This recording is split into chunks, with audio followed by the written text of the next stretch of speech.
All right, and we're back with another episode of What's Up Mainframe, again with a live studio audience. Everyone is talking, getting to know one another, working on the developer community, which is exciting. I'm excited to welcome another guest. This time we have Jules from DAF Trucks.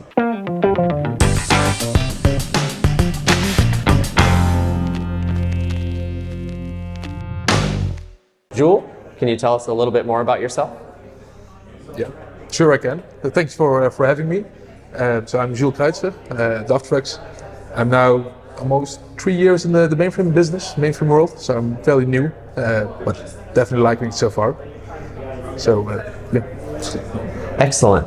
And actually, I've heard a little bit of your story because some of us were privy to your co-presentation with Greg Lotko at last year's Mainframe Technical Exchange. What was the experience presenting alongside Greg? It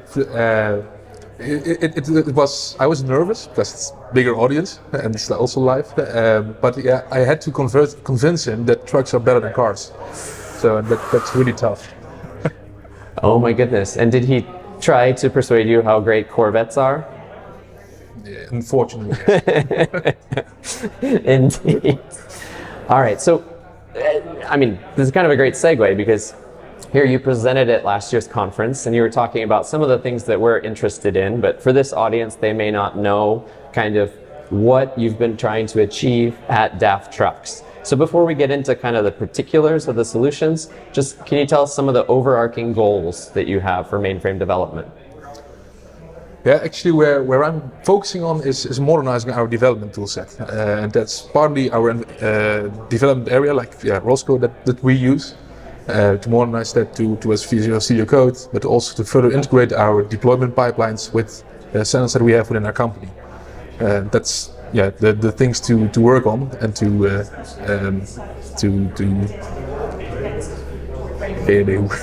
continually enhance, yeah. Okay.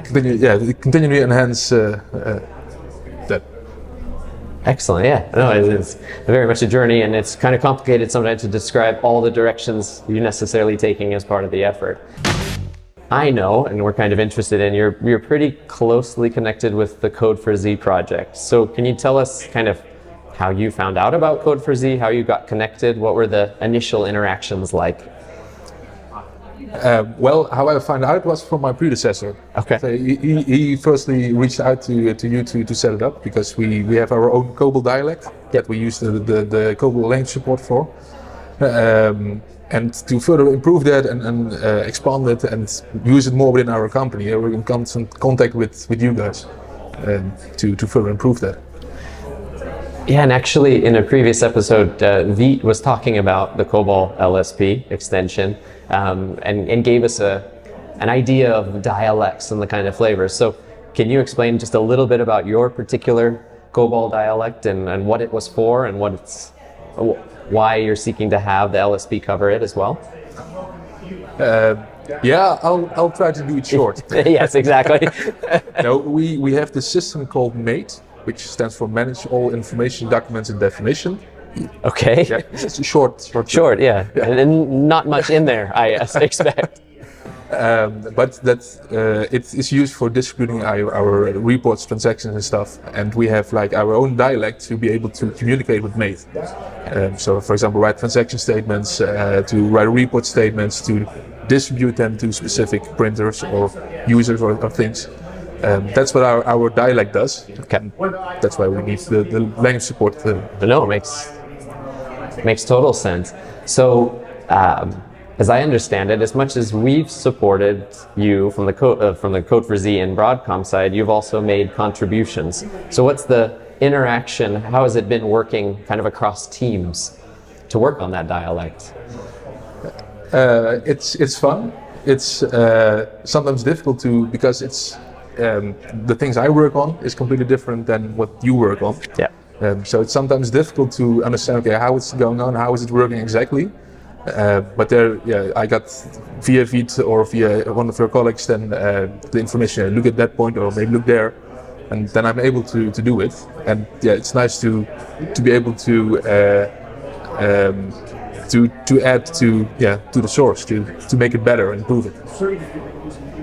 Definitely. No, and obviously that's something we welcome with all of the VS Code extensions, because the whole point of having the repos open is that people can make those contributions, obviously share issues as a starting point, which surely you did at the beginning. But that's what's the ultimate goal is opening things up so people can contribute and make Code for Z very much a project that many people own. So maybe just one last question is, what are some suggestions you would give to other folks who are looking into modernizing around mainframe development, and what steps they should take or the people they need to coordinate with? First of all, start with a proof of concept. Get the feel of it. Get to know how to use it. Especially for us, since we have our mate, we have our own extensions built on top of yours. Yeah. But actually, by using it, you get a lot of experience, and I think you need experience to be able to use it. So just use it. Definitely. Just one final question: what are you looking forward to learning about during the Mainframe Technical Exchange here in Prague this time around? It's a bit about automation that I want to improve on. It's also with changing team dynamics within our own team that I want to be able to better have an overview of the tools available to be able to do operational management, because I think that's the most important part of my job. That's where I want to gain more knowledge on. Excellent. Well, I'm sure you'll find the sessions to your liking, and everything else around meeting the customers that are here talking about similar stories. So Jules, thanks for joining us, and please get back to the group. I will do. Thanks.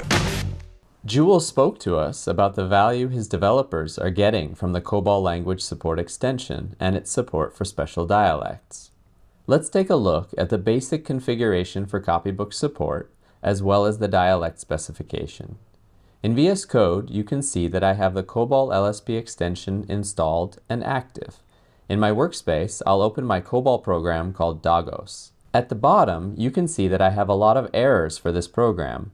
They actually all stem from the fact that COBOL LSP cannot find several copybooks. I have most of the copybooks in my workspace in this copy folder. I just need to tell the extension about this location in the settings. In settings, I will go to extensions and find the COBOL language support entry. One note about settings. You can specify user settings, which are applied to any project you work in, or workspace settings, which are set for the project you have open. The nice thing about workspace settings is that you can share them, especially if you were working with a Git repository, where you can push the settings and make them available to your colleagues. To add the location of my local copybooks, as I have them in the copy folder, I will specify this path in the Copy Manager Paths local. After I do this, you can see that the majority of the errors are resolved, but 3 still remain. What do I have to do? Going back to the program, I see that a couple of the copybooks are resolved, but there's still a date-time copybook that is not. That's because it is not local, but in a dataset on the mainframe. Thankfully, we can tell COBOL LSP where it is by using Zoe Explorer, which is part of Code for Z. In Zoe Explorer, I have a connection to the correct LPAR 1. Here, I can search for the dataset that contains the copybook, in this case for my user customer 13, and the dataset customer013.public.copy. Inside, we can see my date-time copybook. Now I need to tell COBOL LSP to connect to this dataset. I can go back into the settings the way I did before, but instead I'll use a shortcut. I will hover over the missing copybook and choose Quick Fix, which provides the option to open settings. This opens exactly to the extension settings for COBOL LSP. I will select Workspace and then specify the dataset under paths-dsn, meaning datasets. Once I specify the cust013.public.copy dataset though, the error is not resolved. This is because I also need to point the extension to the profile used by Zoe Explorer for access. So I will enter LPAR1 in the profiles. Now the date-time copybook is accessed and all the errors are resolved. I'm in business. I mentioned earlier that these settings can be saved for the workspace and shared within a team. The settings panel is essentially a UI for a JSON file.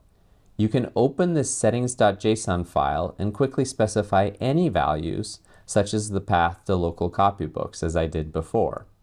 I'll add one more entry for copybooks in any subfolders of the Doggo's top level by using a wildcard. So what about COBOL dialects? The first publicly available dialect that is supported is for IDMS. You can find searching in the extension marketplace, COBOL language support for IDMS.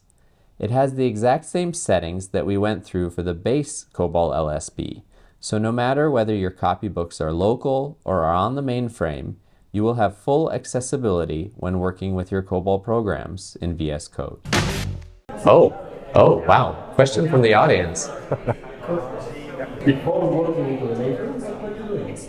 I recently graduated from college, ICT. I started at a daycare facility replacing computers. And then I joined the mainframe team. Directly from the university? Yeah. Okay, that's quite nice. That's, yeah. it's a big change. How do you with that? That's actually very fitting. I mean, we heard Bruno, who jumped into MVS. You jumped into mainframe. I mean, I myself was a literature major, and now here I am. So we're all kind of bees in the same pot. All right, any other questions from the audience?